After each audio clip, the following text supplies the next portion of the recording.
Hi, I'm Bruce De La Cruz, and today we're doing interviews with local filmmakers right here in the Waterloo region.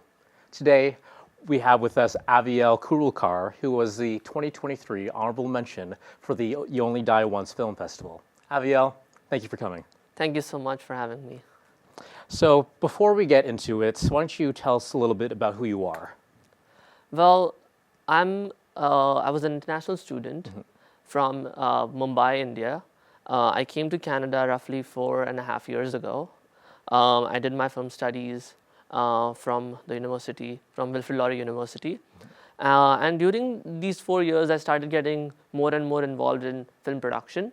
And over the past few years, I've been involved with a film production company, and I've been making short films and also feature films, mainly in the role of director of photography or the cinematographer for many of these projects. And I love to be behind the camera, plan shots, look at mood boards and all of that stuff. So I'm really on the creative side of things when it comes to film production. And what led you to pursue this career?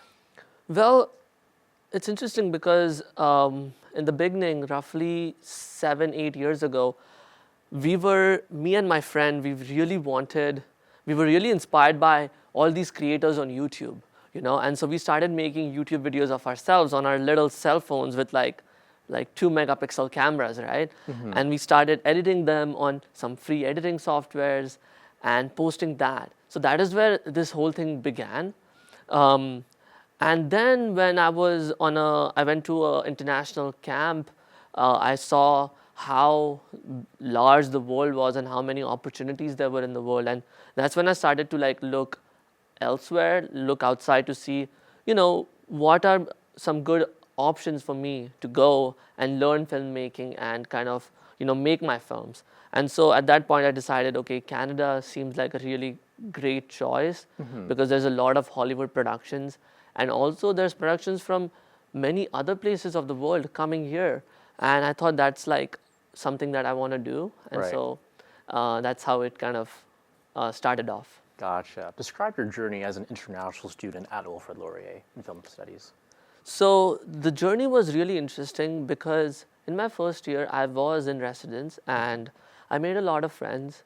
But somewhere I was kind of I think every international student deals with this. In the beginning, when you have the kind of romantic phase with Canada, afterwards, when the winter comes, you kind of go in that, oh my God, I'm here by myself phase, right? And so I went through that phase too, but I have always been an only child of my parents. And so I always was kind of like an independent, just I was okay to be by myself. And so at that point I realized, okay, now I have to reach out and look at opportunities. And so my journey in Canada began when I reached out to a professor saying, I want to do an interview series about interviewing professors, professors review films, kind of a interview series is what I want to do. And so I did the first interview with my professor, who she was Dr. Sandra Annett. She was kind enough to do it just 2 days before everything shut down because of COVID. Was this still in India or at No, Wilfrid Laurier? Here at Wilfrid Laurier. 2 days before COVID happened, we did that interview. And afterwards, because of that interview, I started getting recommendations by my professors for other job postings that were available at Wilfrid Laurier. And then I started kind of working for the music department and other departments doing their videography. I see. And since you've made that shift working outside of college, outside of your student-produced films, what's the biggest difference you've seen working with students and working in the real industry? I think there is a big difference when it comes to professionalism, when it comes to working in the film industry, whereas working with students. When you're working on a student short film, you need to be considerate of the fact that everyone is there. You're not paying most of the times, right? So everyone is there from their own accord, right? And so you have to be very diligent and understand that you cannot demand too much of people. You cannot, push them too much, right? Or you cannot rely on them too much because at the end of the day, they are all helping out the best they can. Right. Whereas on a professional set, everyone has a duty, everyone has a responsibility, and they stick with that, right? And I think that is what kind of makes a big change at the end product. When you look at the film, you go, okay, the lighting guy, he took the responsibility of doing an amazing job. That's why the film looks good, you know? So I think that's a big difference when it comes to the two areas. I see. And tell us, what was the most valuable thing you learned while still students? I think the most valuable thing I learned when I was a student is, how can I say, there were so many things. I think kind of communicating properly, right? Reaching out to people, not being afraid to reach out to your professors, to other students. Just keep trying. If something happens, it happens. If it doesn't happen, it doesn't happen. My journey is kind of interesting because I've been through so many ups and downs. For example, when I was working for the music department, I met someone, Paul Hopkins, in whose house we shot this film actually. He was the music director there. So he introduced me to the owner of Kiss International Productions, right, whose name is Kumar.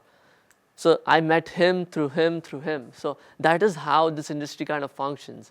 All connections. All connections. It's all about who you know. It's all about who you know. And also it's about forming real relations with people. You know, you have to kind of be open to helping people out without any expectation of getting something in return. Right. And the interesting is, when I didn't have housing at a point in time because of the housing market, right? Paul Hopkins was kind enough to say, okay, you can stay at my place until you get a place. Like, no one does that. No. You know, no one does that. Unheard of these days. Unheard of. Yeah. And so that kind of relations is what you need to form in order to, you know, first of all, be a good individual, and also to kind of get those connections ahead and ahead and ahead. So it's almost like putting yourself out there. Exactly. I see. Exactly. I see. So let's talk about the film then. So this was for the You Only Die Once film contest, for the Hospice Waterloo. Right. So how did you hear about the contest in the first place? I don't remember. I think I was just following GRFF or something, and they have this collaboration, and maybe they posted a story, and I was like, okay, you know, I have some time over the winter, because winter is generally the slow months. Right. Right. So let us get a team together and let us do something creative. You know, it's indoors. It shouldn't be too much of a problem. So that's kind of the inspiration behind joining it, honestly. And give us a short synopsis of what happens in the film. So, in short, it is about an elderly person who is willing to sell his house because he wants to go back to the countryside. Okay, and when he decides to sell the house, he comes across an individual, a woman who is deciding to buy a house. So she's starting her life, in a sense. Right. And when she's starting her life, and when he is almost at the end of his life, in a way, they have a conversation where they discuss their illnesses, not directly but indirectly. You know, about Kind of comes up organically. About how it is okay if you have an illness that is not going to go away. How do you deal with that? How do you look ahead? Because, you know, even she has an illness that is going to stay with her for some time, right? So how is she going to deal with that looking ahead? You know, she has to accept it, and she has to say, okay, this is with me, but it's okay, I'm going to still keep on going ahead. So that is the kind of gist of the story. I see. This is like some pretty heavy stuff, Yeah. Aviel. So what was the inspiration behind this? Where did the story come from? Well, the story kind of comes from, well, first of all, being an international student, my parents are back home in India, right? And I always think about them, you know, how they're doing, are they okay, right? And so I kind of wanted to have someone, you know, like a grandparent in this movie. And that's why I had this elderly gentleman work in my film, right? John Williams. The reason I had him is because I kind of connected with him on that level, you know. I kind of saw him as my grandpa. Right. And I wanted him to kind of say a few things about to the younger generation, because many people don't get to spend a lot of time with their grandparents or with elderly people, and I think that's an important part of kind of developing yourself as a child. So I started off with that, and I just started basing off my story on that. That's interesting because like I find that a lot of films nowadays, they're not really based or centered around people that are older per se. A lot of the actors are younger. You don't see a lot of that anymore. So yeah, that's a really good insight. Thank you. Thank you. Yeah. What was the biggest challenge on working on this film? So the biggest challenge was lighting. Lighting. Okay. Yes. All right. Lighting, because Elaborate. and we have made a lot of progress when it comes to lighting. If you notice here, we are just working off one key light, little bit of fill, and the truth was we had one lighting guy, Ken, and he did a fabulous job with the resources he had. But we had only an aperture 300D, and we had small little panels. Now, this time we have used Kino lights, Lico lights, so much stuff, and diffusions, right? You kind of need all of that to really perfect your lighting, because at the end of the day, lighting is something that people often ignore as cinematographers, but that is kind of what can really, really improve the quality of your film. So that's something that we really worked on this time around. You mentioned the lighting. Is there anything else you would change or try to do better if you were to do a similar film? Yes, there is. I believe this is a subject that requires a bit more time. And I believe the hospice competition has increased the time limit to 4 minutes, 4.5, something like that. That's what I read on the website. Exactly. Yeah. Because this is not a subject that you can just quickly glimpse over, and I believe when I look back at this film, I feel like the film is moving too fast. I kind of want more time. You wanted the pace to be a little slower. Let people digest. And also the dialogues are a bit too upfront. I wanted the dialogues to come out more organically. Right. Like they are a bit organic, but I feel like if it had more time, it would have been more easy to kind of understand. So I think that is what I would have changed in terms of the scripting. More time for essentially show, don't tell, basically. Exactly.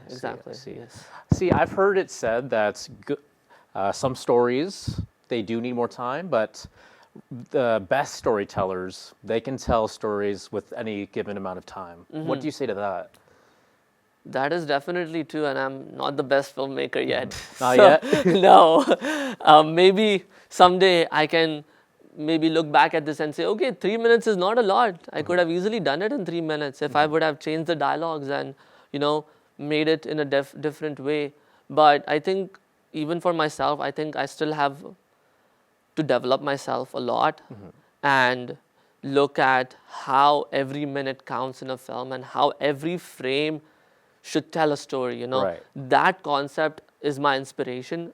Every frame should tell a story, and I'm not there yet, honestly, and maybe, in a few years or a decade, who knows.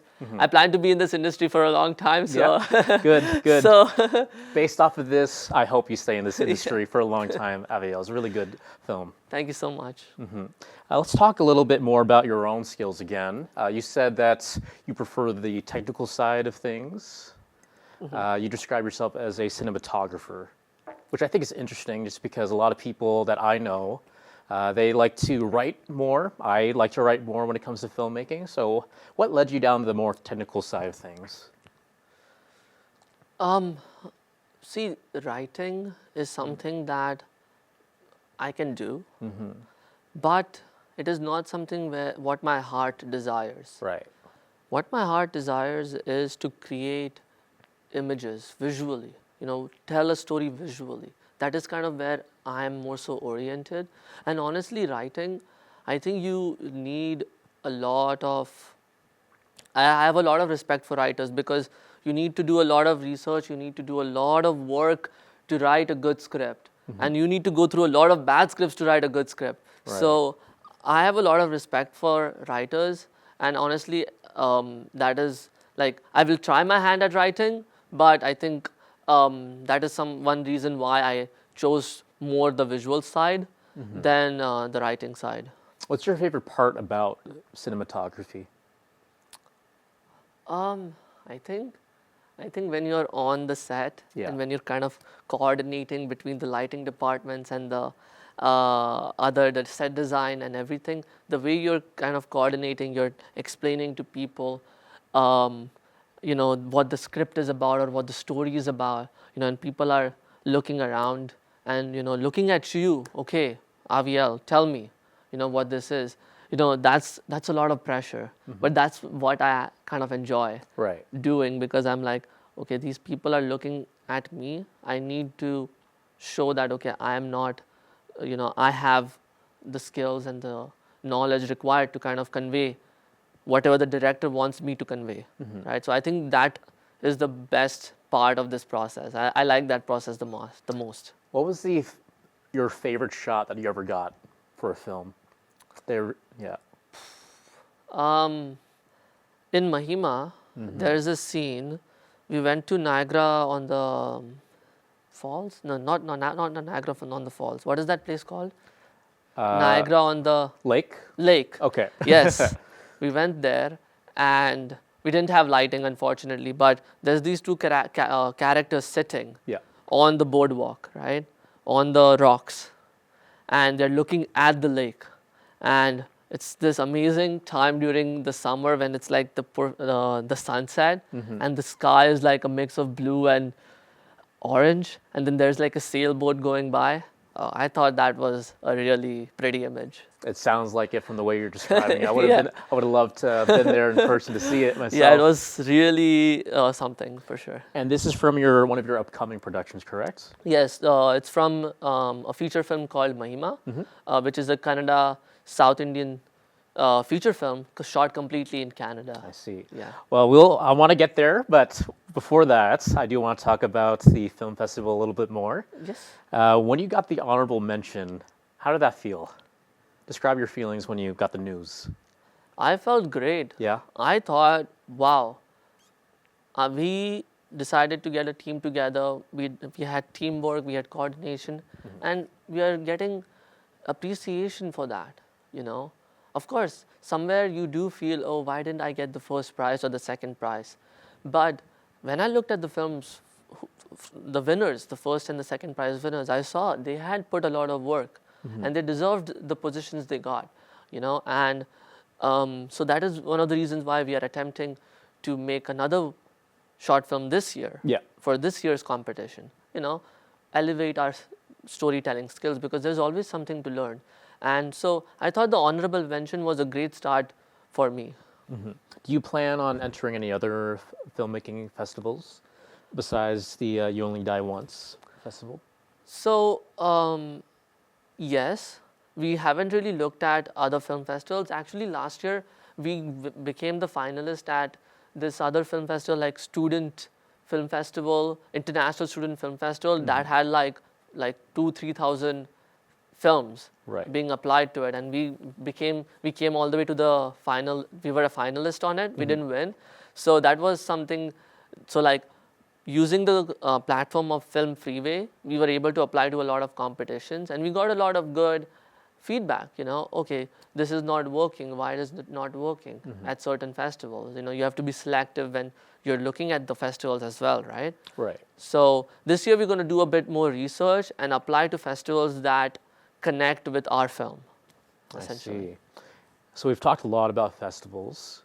Why are festivals such as the Grand River Film Festival, the You Only Die Once contest, and all the other ones that we've mentioned so far, why are those so important to a community? I think they are important because it allows indie filmmakers to showcase their films, to grow. Because without film festivals, acknowledging a short film is not easy, especially in the more so regional level, because you can always upload the short film on YouTube, right? But how many people are going to watch it? Right. How many people from your community are going to watch it, right? That is a question I don't have an answer to, but I believe because these festivals that are regionally based kind of attract regional audiences, right? people in the region know about you. People in the region appreciate your work or have suggestions or feedback on your work. And I think that is really important to develop a filmmaking community here in Kitchener-Waterloo. Right. So basically, putting a spotlight on the region, giving everyone a platform. Definitely. I see. Definitely. I see. You talked about wanting to stay in this industry for a long time. What are some of the things you want to accomplish before you retire? I have not, that's an interesting question. I have never given it too much thought because I just want to keep doing. But I would say, the day, like, I just want to make like my images Yeah. in a way that are actually telling the story in the most respectful form Right. possible. So whatever the content is, I want to do justice to that content in the best way possible. And maybe the day I feel, okay, this is the best content I could have created with the script, maybe that's when I would be like, okay, I think I've reached a level where I can, say that, okay, I'm done. I see. Let me try to rephrase that question in a different way. Success in the filmmaking industry can be measured in lots of ways by how much money you make, how many awards you win. How would you describe your own success? Honestly, I didn't get into this industry to make a lot of money. Like, that's never been my thing. Yeah. So what's your own measure of success then? My measure of success is when I have a great team around me.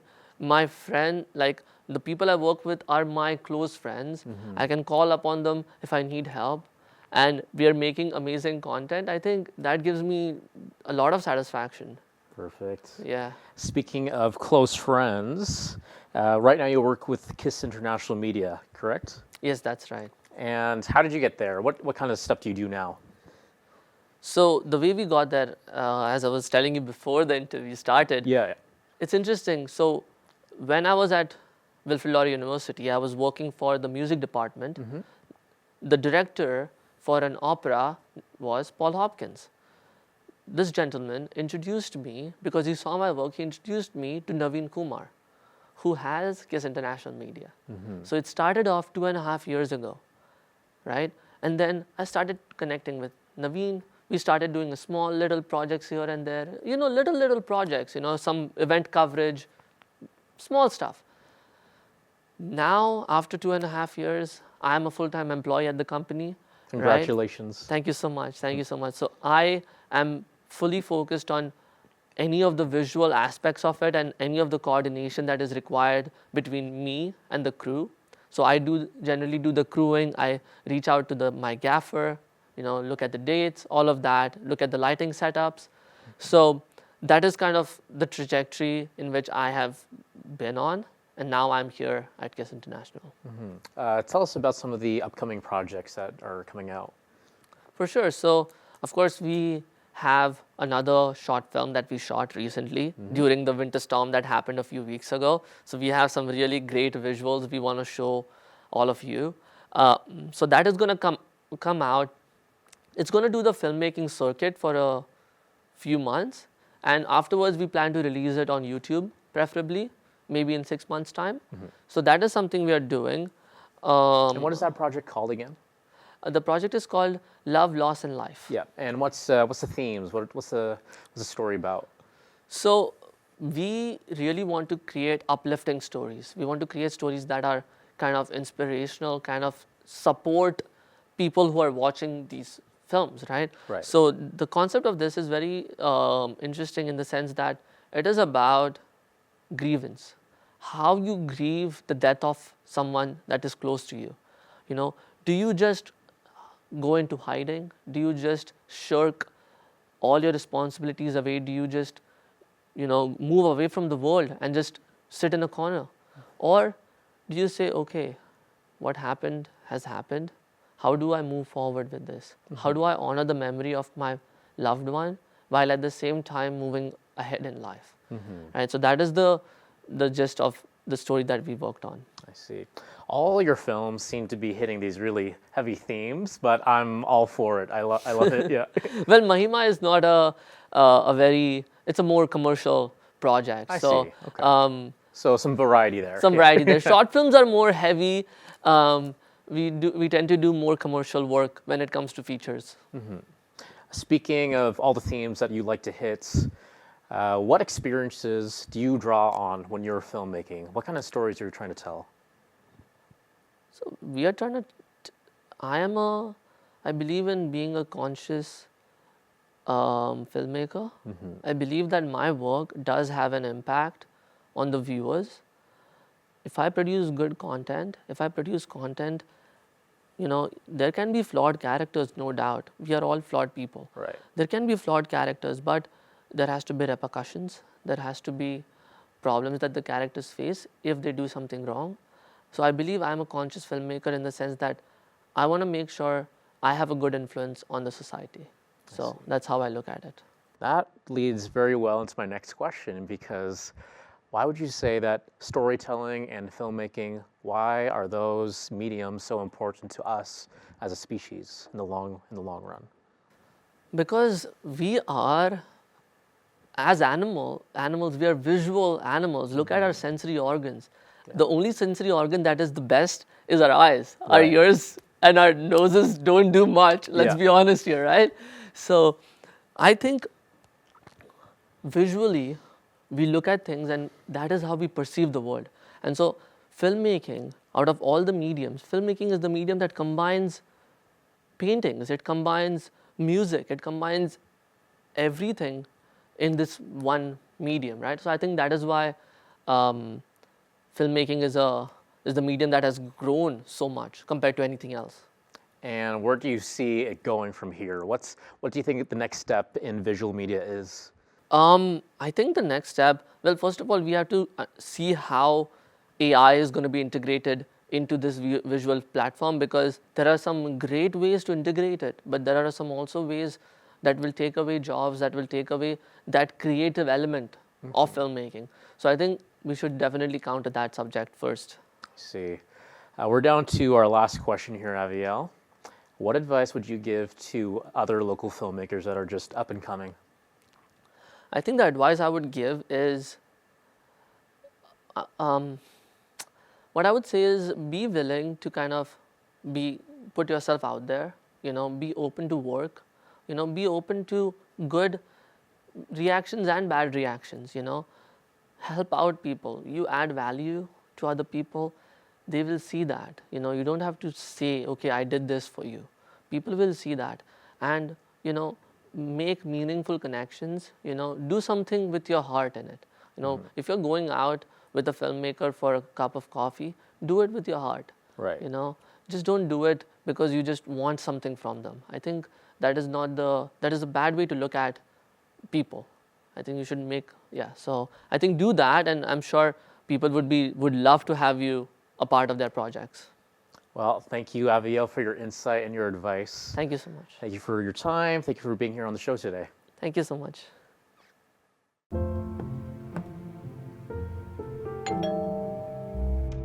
Hi, I'm Rose. We talk over the phone about the house? Oh yeah, welcome. Please come in. Thank you. Let me take your coat. I can hang it up for you. Of course. Here we go. Now, where shall we begin?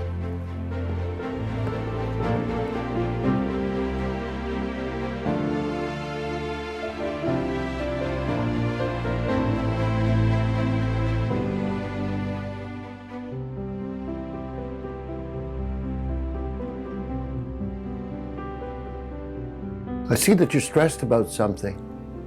Oh, no, not at all. Or maybe you just didn't like the house. What? No. I actually love it. This is even better than what I expected. I think my husband and kids will love it over here. Did the saline solution stand in my room bother you? Oh, not really. Is everything okay? It's okay. There's nothing strange about it. The doctors have told me that I have stage 4 bladder cancer, and they only give me a few more months to live. I'm so sorry to hear that. I've lived a long life, seen a lot of things, loved a lot of people. But you know, there's still more I'd like to do. I've watched my friends and loved ones pass on, and I never thought it would happen to me. I always thought I had more time. I can only imagine how hard it must be for you. It's a strange feeling to know that your time is running out, to know that there are things that you'll never get to do, people you never get to say goodbye to. How does anyone? How do you even manage to overcome that feeling? I learned that it's not about the time that you have left. It's more about how you spend it. And that's why I'm here, to spend my remaining days doing what I love, to sell this house, to go back to the countryside, and to make memories. So don't be sad for me, Rose. I've lived a rich and fulfilling life, and I'm at peace with what is to come. Are they your children? Yes, that was taken while they were little kids. Do they know about your situation? No, I haven't told them. I didn't want to burden them. Henry, they have the right to know. You're a wonderful person, and they should be here with you, especially in your last days. Please, don't give up hopes. Your children deserve to know how much you love them. I'll see you soon. Take care. That day, Henry showed me how to have a purpose in life in the face of disease and death. Hello, son. He gave me the gift of life and taught me that it's not the time that we have left, but how we spend it.